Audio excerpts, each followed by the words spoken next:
झोपला होता.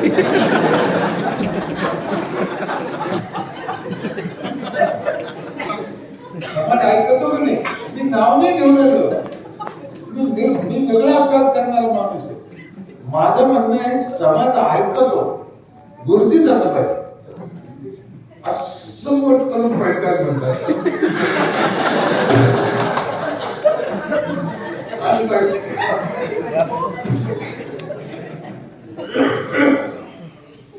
लग्नाच्या दिवशी महिला मंडळ पहिल्या दिवशी ग्रह प्रवेश करताना काय करते? ताब्यात ठेवते, ठोकर मारते. जा तुम्ही एवढे त्यांनी विचार म्हणलं माहिती का ठोकरलं? मला काय माहिती नाही मागचे ठोकरलं.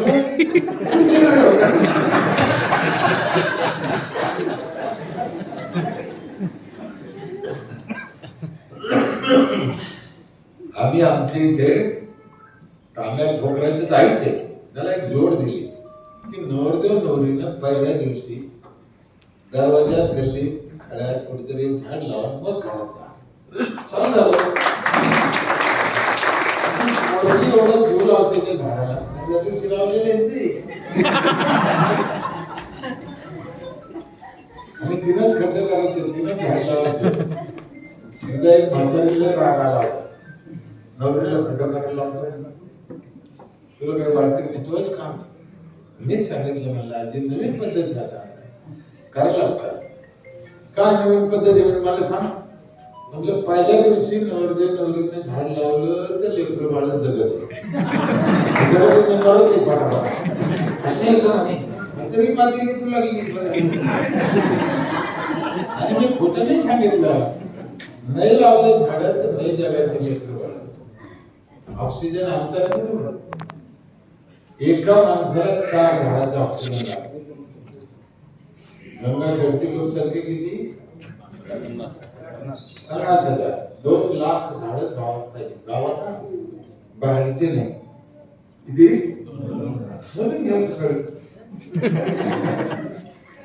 आणि माणसासाठी पाहिजे फक्त ऑक्सिजन. आता गाढवं, बैल, कुत्री, डोकरं हे पण असं ना सिटी. मी पहिले सांगितलं मी काही कपटी माणूस आहे, फार काही नाही अभ्यास. त्याला ऑक्सिजन लागत की नाही? तर त्याला झाडं लावता येते का? हा तेच विचारतो ना मी. आतापर्यंत त्यांना लावले नाही.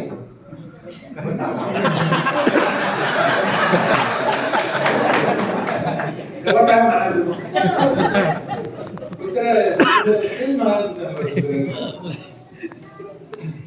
माणूस एवढा हरामी झाला साहेब. 4 झाडाचं लाकूड जर झाडाला लागलं, आयुष्यात 4 झाडं तर लावली नाही, पण जाताना 4 क्विंटल घेऊन जाते.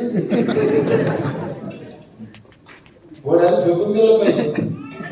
ते एका समाजात व्यक्ती आपलं पाखराला खायला ठेवते. कल्पनेच्या पलीकडे आहे आपल्या डोक्यात. काय विचार आहे तो? जो विचार आहे ना, मला माहित नाही किती लोकांना कळलं, किती लोकांना पटलं, कितीला नाही पटलं. ज्या दिवशी तो सगळ्या जगाला पटेल त्या दिवशी खरा स्वर्ग निर्माण होईल. सोपं नाही, सोपं नाही. काही कल्पनेच्या पलीकडचा विचार येतो, ते घडणं सोपं नाही. भारतातील महाराष्ट्रात ते शक्य नाही,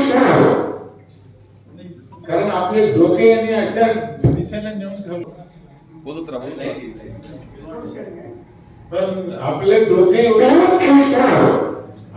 एवढे खराब करून ठेवले, आपल्याला त्या चक्रातून बाहेरच येऊन देत नाही. टीव्ही पहा, पेपर पहा, पुढाऱ्याची भाषणं पहा, काही नाही. तुम्हाला चांगलं काही ऐकायला मिळणार नाही. तुमच्या फायद्याचं काही द्यायचं, तुमच्या धंद्याचं काही नाही, व्यवहाराचं काही नाही, एकमेकाला काही सांगितलं देणार नाही, चांगले विचार नाही. लोक खराब व्हायचे नाही.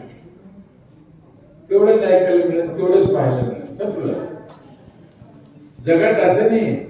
मी काही देशाचे पेपर पाहिले, पहिलं पान शेतीसाठी, पहिलं पान त्याच्यावर दुसरं लिहायचंच नाही. शेती चांगली कशी होईल, चांगलं कुठं काय झालं, आणखी काय करता येईल, सगळे फक्त शेतीची माहिती. नाहीतरी आपलं जीवन सगळं कशावर आहे. ठीक आहे, तुम्ही कोण शेती करते हा महत्वाचा विषय नाही. शेती नाही तर खाली काय. आज साहेब टोटल जहर काढून देऊ राहिले आम्हाला. त्या दिवशी तुळजापूरला कारखाना धरला तेलाचा, फॅक्टरी नीट ऐका, तेलाची फॅक्टरी, तेल निघत होतं खाली. आज जाऊन झडती घेतली त्यात कोणतं धान्य नव्हतं. कळलं का नाही कळलं. ते जर तुमच्या आमच्या पोटात जात असेल, आमच्या लेकरांच्या पोटात जात असेल, आमचे पैसे घेऊन आमच्या पोटात जर जर जात असेल, आज कसं 100 वर्ष जगत माणूस. आणि अशा एकही हजार गोष्टी. आज जे तुम्ही फळं खाता याच्यातलं एकही फळ चांगलं, याला जिम्मेदार कोण आहे आता. खव्या पनीर मध्ये रबर, धने पावडर, मिरची पावडर मध्ये घोड्याची लीद.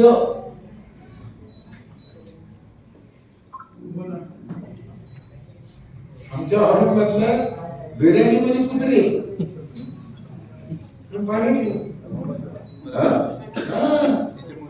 सगळं कुत्र्याचे मुंडकेच सापडायचे. धडे कुठे जायचे. झाड गावातल्या गावात फळ. आता 2 लाख झाड जर फळाचे असले, कल्पना करा तुमच्या शहरात 2 लाख झाड फळाचे असले, कसं ते फळ राहून द्या, काय होईल. मी रोज लोकांना पुढाऱ्याला गावात सरपंचाला सांगतो फळाची झाडं लावा, फळाची झाडं. ते म्हणजे साहेब आम्ही फळाची झाडं लावू गावात रस्त्यावर. पोरं ठेवणार काय म्हणते ते घरात पोरासाठीच लावायचे ते. एवढी अक्कल नाही. आणि इतका जर तुम्हाला पोरायचा राग आहे, ते कुठं तरी कशाला केलं, काय घरात पडली पोराने फळं तोडून खाल्ली, तुमचं बिघडलं काय. माझ्या इथे ह्या वर्षी 2000 नारळाला नारळ लागू राहिले. किती. बाजाराची किंमत 10 लाखाच्या पुढे येते. पोरांनी तोडून खाल्ली. जांभळ आहे, पेरू आहे, सीताफळ आहे, लिंबू आहे, सगळे फळ आहे. दरवर्षी आहे. या वर्षी आम्ही एक नवीन प्रयोग करू राहिलो. केला चालू करा. छोट्या गल्ल्या 8 फुटाच्या 10 फुटाच्या, जुने गल्ल्या आहेत. त्याला ताराचे मंडप केले, फक्त तार बांधले आणि आता दोन्ही बाजून वेल लावले. काही ठिकाणी शोचे लावले, काही ठिकाणी कारला भोपळ्याचे लावले. त्या बाईने तिथेच भोपळं तोडायचं, तिथेच कारला तोडायचं, त्या रस्त्यावरले गेले. जागा लागत नाही. त्याला पाणी किती लागेल, हात धुतलं तेवढं पाणी लागतं. गल्ली कशी दिसत आणि फळं मिळाल ना तुम्हाला भाजी. म्हणून अशा पद्धतीचे नियोजन तुम्हाला करावं लागणार नसते. त्याला इलाज मग ते साम दाम दंड भेद छळ कपट समाजाकडून कसं करून घ्यायचं तुम्ही ठरवा. वड सावित्री पौर्णिमेला बायाला वड लावायला लावले होते. मी 80-90च्या वर वड लागले गेले होते. आणि ते मला त्या दिवशी सुचलं म्हणून तेवढे येते तर अजून लागले असते. असं धमकी दिली होती आम्ही लाऊडस्पीकर मध्ये. वड सावित्री पौर्णिमेला वडाचं झाड लावणं आणि वडाची पूजा करणं लय पुण्याचं काम आहे. महिलांनी वडाची पूजा केलीच पाहिजे. पण आपला वड पूजला, दुसऱ्याचं वड पूजू ना. लय महिला लावलं ना आपलं वड. आणि वड कुंडीत येतो महिला मंडळ. जशी तुळस येते तसा वड पण कुंडीत येतो. लावायला पूजायला काय हरकत आहे.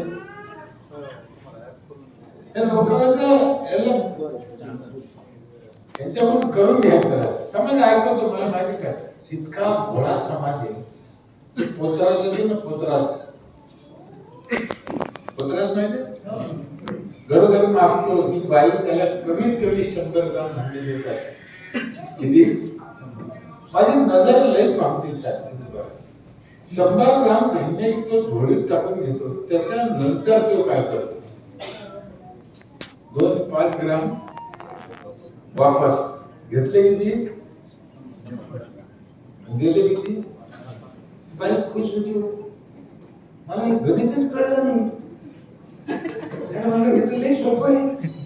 100 ग्राम घ्यायचे, 2-3 ग्राम वापस द्यायचे, किती सोपं आहे. त्याचं मी शिकलो मी. त्यांचंच घ्यायचं. म्हणजे भोपळ्याला पोतराजाला कळलं तेवढी आपल्याला अजून आमच्या पुढाऱ्याला सुद्धा आली नाही. हराम करायला लोकांचे एवढं घ्या पण वापस द्या नाही झालं. पालक गडत करते. पहिले ऐकलं मी सिमेंटात खाल्ले, चाऱ्यात खाल्ले, कोळशात खाल्ले. आता संडासात मी खाते म्हणते.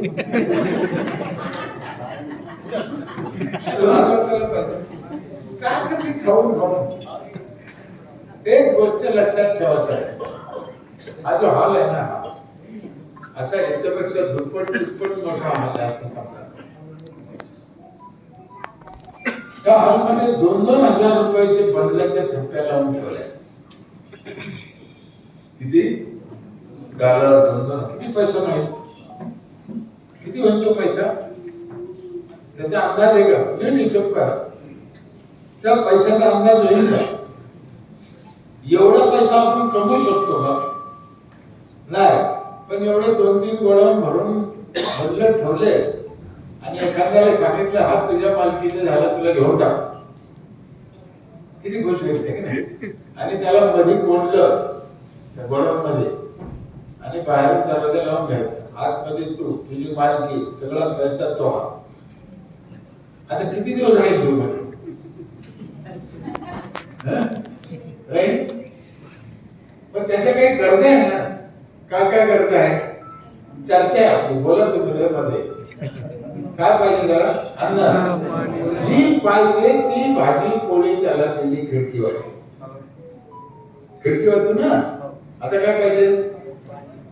एसी बसून दिला, टीव्ही बसून दिला, एकदम फिल्टर पाणी टाकचं दिलं. आता काय पाहिजे त्याला? संडास बांधून दिला, संडास मी बांधून दिला ना. एखादा म्हणला माझी बायका पोरणी मला घेऊन दिला, ती माझी पोरणी. आता काय पाहिजे? कपडे, मोबाईल दिला ना. आता किती दिवस रे? आता त्याला बाहेर कशासाठी यायचं साहेब? चांगला विचार करा. ऑक्सिजन, निसर्ग बघण्यासाठी. समाज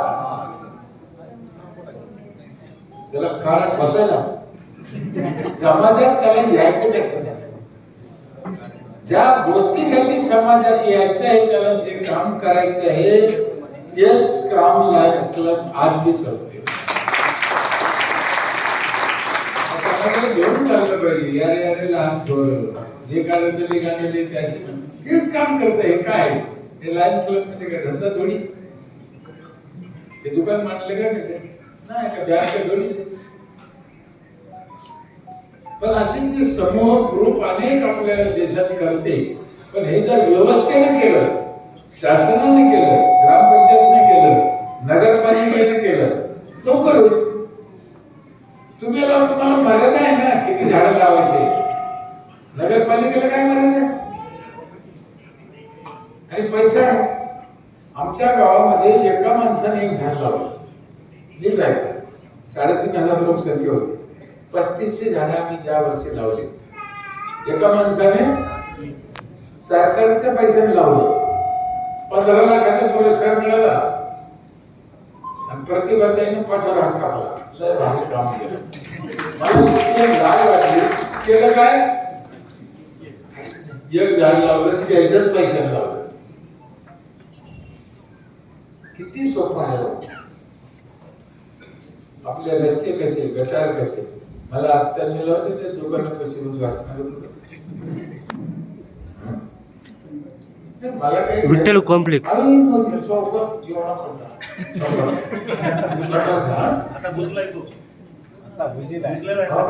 नाही रे, ते वेगळं.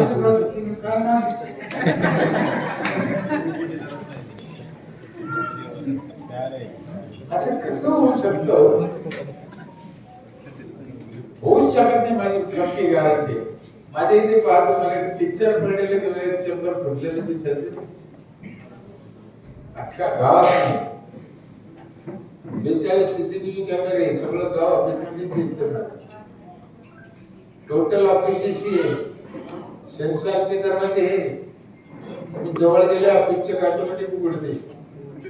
3 दरवाजे उघडून माझं ग्रामसेवक दिसतोय, एसीत बसलेला आहे. 8-8 हजार रुपयाच्या नळाच्या तोटे आहे माझ्या ऑफिस मध्ये सेन्सरच्या. तोटीच नाही ना, हात खाली घातला पाणी आलं, हात काढून घेतला नळ बंद झाला. याचे 2 कारण आहेत. पाणी बचत ते झालंच झालं. महत्वाचं तुम्हाला एक सांगतो बघा, बरोबर आहे का? आणि ज्या वेळेस हात कधी धुतो आम्ही, कधी आमचा हात खराब आहे, आम्हाला काहीतरी खायचं, नीट ध्यान करा, हात खराब आहे. तुम्ही बेसिनवर गेल्यावर आधी काय करतो आपण? तोटी फिरवतो. खराब हाताने तोटी खराब केली, बरोबर आहे? खाली पाणी आलं, हात धुतला, हात स्वच्छ झाला, नंतर काय करतो? पुन्हा खराब तोटी करतो. वरची तोटी आला तिथे झाला नाही, केला का?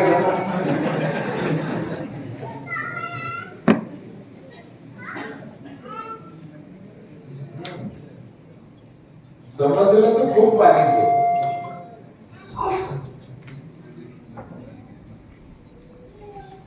आम्ही एका बाईला हाऊस घेतली पाणीचं, कसं नळ बंद होतो, कसं काय होतं. आली मी म्हणतो ते पाहिला, इथं लय भारी हात धुणं झालं ना असं पुसलं. अरे रे देवा, इथं लय वाटतं झालं, तर काय करायचं? ग्रामसेवकाला म्हणून पुन्हा एक मशीन आणलं हात सुकायला. होऊ शकते का? खेड्यात घडू शकतं त्या देशात? साहेब माझे इथे कॉर्नरचे आरसे, कोणत्या कोपऱ्याच्या कॉर्नरचे तुम्हाला तिकडून येणारी गाडी दिसेल, तिकडून येणारी गाडी दिसेल. पैसे घेतले की काय चाललं काय? 38 निराधार म्हाताऱ्याला आम्ही सांभाळतो. माझ्या गावातल्या, बाहेर गावचे नाही, कोणी येत नाही. माझे असे मत आहे, माझी कल्पना आहे आणि ते मी केलं आणि ते टिकावं आणि सगळ्या देशाने राज्याने करावं अशी माझी इच्छा आहे. म्हणजे त्या गावात जे असतील 10, 20, 25, 50 लोक ज्यांना खायचा प्रॉब्लेम तिथे असतील गंगाखेड 100 असतील, त्यांना इथंच 2 टाइम जेवण या गंगाखेडच्या लोकांनी द्यायला पाहिजे असं माझं मत. कोणत्या जातीचा असो, कोणत्या गरीब असो, आयुष्यात सुख करेल असो, एक किचन बनवा, तिथे 2 महिला कामाला जेव्हा गेले, 2 महिला कामाला आहे, 38 म्हातारे 2 टाइम जेवते, खाते, मस्त खुश आहे, काय टेन्शन नाही. लय जाती लोक तुमच्या इथे 200 निघते, किती? 200 रुपये जेवणाचा खर्च किती आहे? येऊन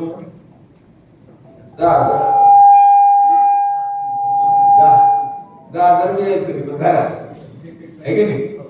एवढे 365 जातीने सापडायचे. झालं ना वर्ष, कुठं डबल कुठं ना करायचं आहे. त्या म्हाताऱ्याचं टेन्शन जातं, सर उद्या आमचं काय होईल धाकच नाही राहिलं ना. त्याचं जगण्यातला हवा काय कुत्र्याला भाकरी टाकेल, जनावरांना टाकतो, माणसाला कोण सांभाळेल? म्हणून अशा, आणि जर इथले माणसं इथे जेवायची व्यवस्था झाली तर भीक मागणं हा विषय शिल्लक राहील का? लहान पोराच्या चोऱ्या करणं हा विषय शिल्लक राहील का? भीकच मागायची नाही म्हणलं. अशा अनेक गोष्टी एक आपल्याला बदल करायचा आहे, दुरुस्त करायचं आहे. आम्हाला जे सुचलं ते आम्ही केलं. तुम्हाला आणखीन याच्यापेक्षा काही सुचन चांगलं तुम्ही करा. आम्ही खूप हुशार आहे ना, आम्हाला ते असं माझं म्हणणं नाही. आमच्या बुद्धीने डोक्याने आम्हाला जेवढं केलं तेवढं केलं. कोणाने केलं म्हणून आम्हाला हुशार झालं. तुम्ही पण करू शकता, नवनवीन कल्पना आणू शकता. बघा तुम्ही आता 1 वर्षात रोडे साहेब क्लबला कसे आकार देते, नवीन योजना आणते ना. हौस आहे आणि जोडीदारले चांगला आहे तुमचं. साथ आहे ना, ते लय महत्वाचं आहे साहेब. नाही महत्वाचं आहे, साथ असते. पण साथ नसली तर गजबजी तरी असावं.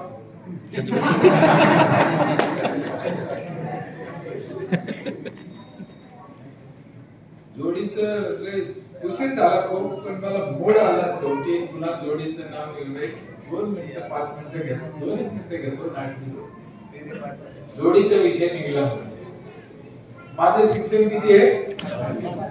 माझी बायको माझ्यापेक्षा 7 वर्षांनी मागे आहे.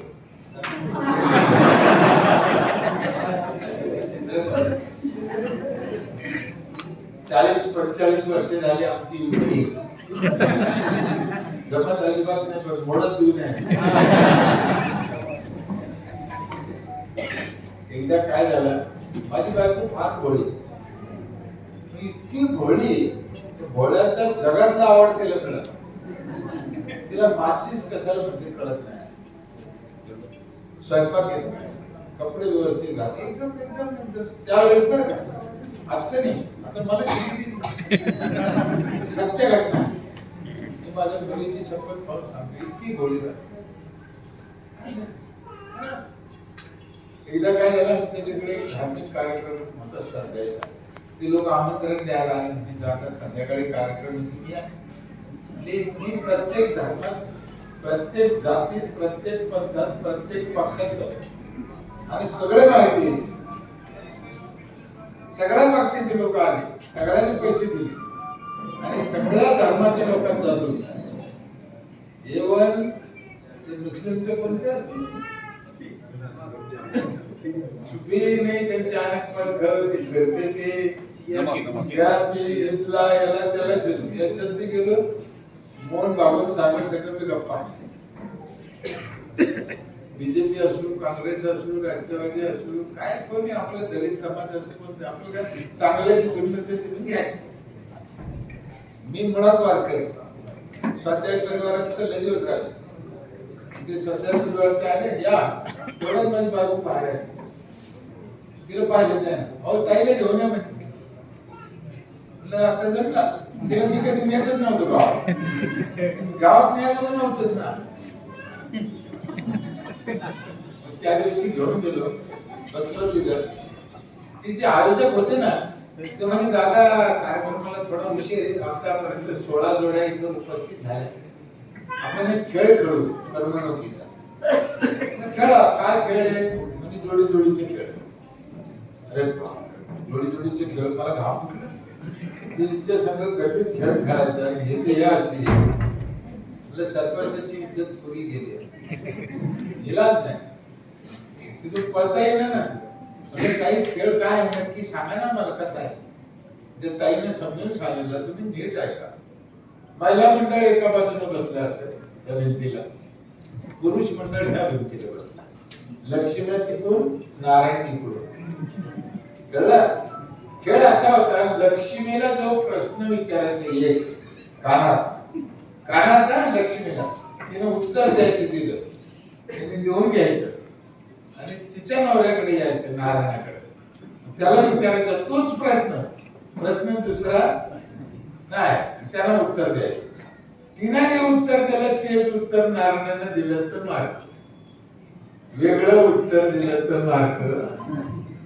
खेळ कळला?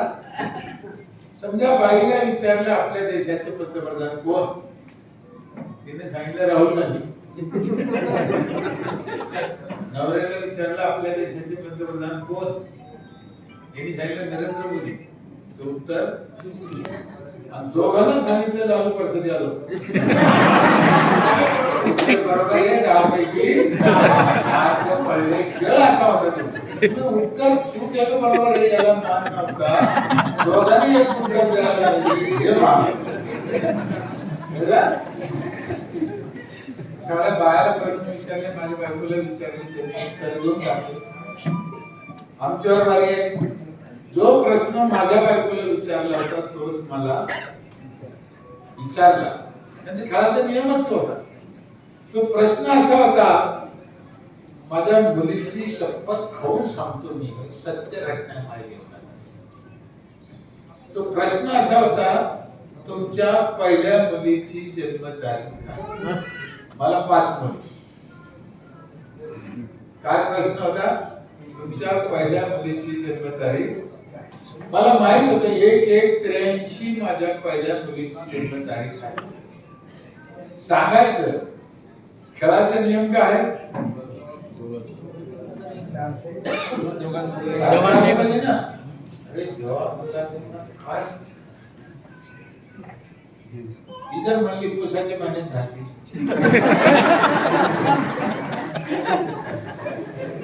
हे म्हणले सक्रातीच्या आधी मला रेषा झाली असं काही अंदाजे सांगितलं नसतं. खूप विचार केला डोक्याला हात लावून शेवटी मी उत्तर दिलं. म्हणलं मला काय माहित नाही. 100% बरोबर आहे.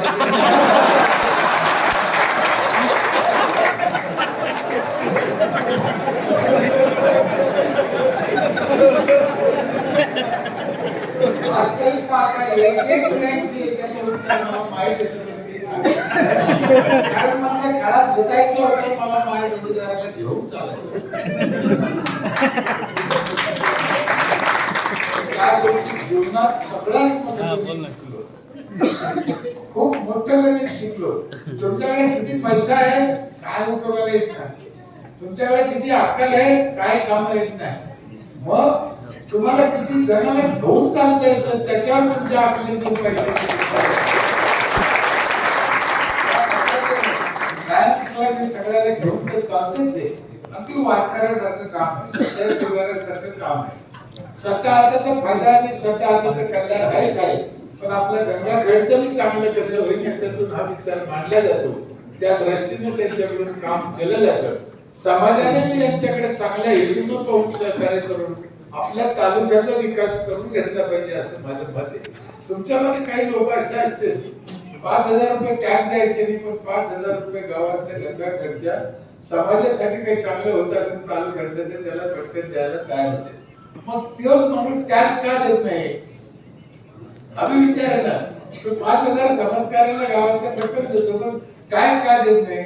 कारण दिलेला टॅक्स कुठे जातो हा त्याला आतापर्यंत माहितीच नाही. म्हणून लोक टॅक्स देत. समाज चांगला आहे. समाज दाता आहे. समाजाकडे पैसा आहे. या निमित्तानं माझी करत्या लोकांना विनंती आहे की बाबा हो समाजाकडून घ्या पण त्यांना सुखी ठेवा. भविष्यात त्यांचं वर्ष 100 वर्षाचं आयुष्य त्यांना द्या. देशाचंही चांगलं करा. जगाबरोबर लढायची ताकद यांच्यामध्ये ठेवा. होईल असं होत आणि असं होऊ शकतं काही नाही. त्याला एक हातभार म्हणून एक भाग क्लब काम करते. आज 200 देशामध्ये काम करते. एकूण ते 400 म्हणजे किती भरभराट होऊ राहिली बघा ना. चांगल्या विचारांचे लोक आहेत ना. आणि या क्लबतून आणखी गावाची देशाची सेवा घडो अशी मी आशा करतो. बोलायच्या नादात माझ्या शिक्षणामुळे मला किंवा खेड्यातलं असल्यामुळे 1-2 शब्द काही चुकीचे खालवर गेले असतील कुणाला वाईट वाटलं असेल. माझा हेतू चांगला होता. समजून सांगण्याचा होता. तरी वाईट वाटलं असेल तर दोन्ही कान धरून माफी मागतो. इथेच थांबतो. जय हिंद जय महाराष्ट्र. खूप खूप धन्यवाद.